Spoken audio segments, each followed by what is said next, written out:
নমস্কাৰ বন্ধুসকল, সৰ্বপ্ৰথমে মোৰ অল ইন ওৱান চেনেলটোলৈ আপোনালোকক স্বাগতম জনাইছোঁ। আশা কৰোঁ মোৰ ভিডিঅ'টো আপোনালোকে শেষলৈকে চাব। বন্ধুসকল, মই ইউটিউবলৈ নতুনকৈ আহিছোঁ। আশা কৰোঁ আপোনালোকে মোৰ চেনেলটো ছাবস্ক্ৰাইব কৰি দিব আৰু লাইক কৰি দিব। বন্ধুসকল, আজি মই ভিডিঅ'টো লৈ আহিছোঁ এজোপা নিম গছৰ পৰা আমি কেনেদৰে ঔষধ হিচাপে ব্যৱহাৰ কৰিব পাৰোঁ তাৰ বিষয়ে মই লৈ আহিছোঁ। নহ'লে বন্ধুসকল, মোৰ ভিডিঅ'টো আপোনালোকে শেষলৈকে চাওকচোন। 1 নম্বৰতে হ'ল কফজনিত বুকুৰ বিষৰ বাবে 30 টোপাল নিমপাতৰ ৰস কুহুমীয়া গৰম পানীৰ লগত দিনত 3-4 বাৰ খালে বুকুৰ বিষ কমে। কিন্তু এই দৰৱটো গৰ্ভৱতী মহিলা, শিশু আৰু বৃদ্ধৰ বাবে এইটো একেবাৰে নিষেধ।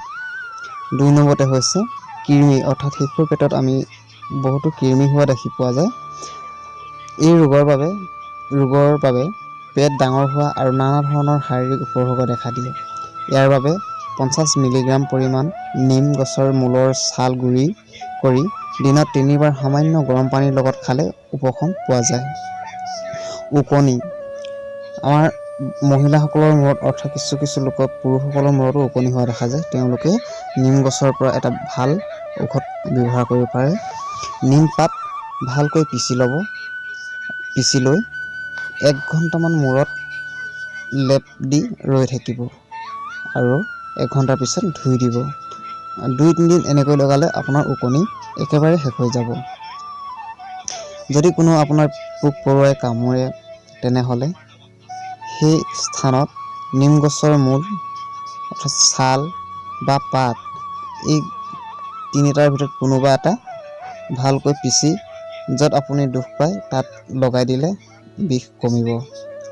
দাঁতৰ ৰোগ, আমি প্ৰায় মানুহৰ দাঁতৰ ৰোগ হোৱা দেখিবলৈ পোৱা যায়। তেওঁলোকে ডাক্তৰৰ দৰৱ ব্যৱহাৰ কৰাৰ উপৰিও ঘৰত নিম গছৰ দৰৱ ব্যৱহাৰ কৰিব পাৰে। ঘৰতেই পাব, নহয়তো আপোনাৰ ওচৰ পাজৰে পাব। তেওঁলোকে নিম পাতৰ ছাল গুৰি কৰি আপোনালোকে দাঁতত লগালে দাঁতৰ বিষ অৰ্থাৎ দাঁতৰ ৰোগ ভাল হ'ব। আৰু নিম গছৰ ছালেৰে নিয়মিত দাঁত মাজিলে আপোনাৰ দাঁত মজবুত আৰু নিৰোগী হয়। জন্ম নিয়ন্ত্ৰণত নিম তেল এবিধ শক্তিশালী শুক্ৰাণুনাশক। ভাৰতীয় বিজ্ঞানীৰ অনুসন্ধান পোৱা গৈছে যে নিম তেল মহিলাসকলৰ বাবে নতুন ধৰণৰ কাৰ্যকাৰী গৰ্ভনিৰোধক হ'ব পাৰে।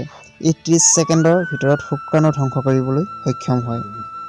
এইবিলাক উপৰিও মুখৰ দাগ দূৰ কৰাত সৰ্বোত্তম ঔষধ হ'ল নিম।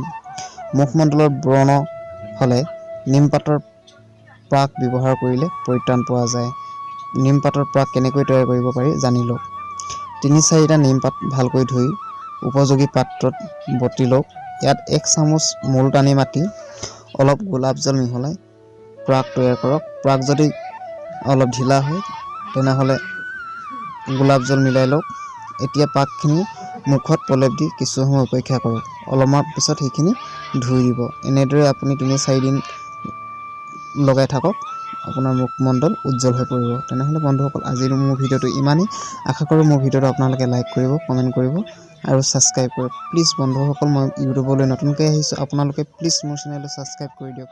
ধন্যবাদ।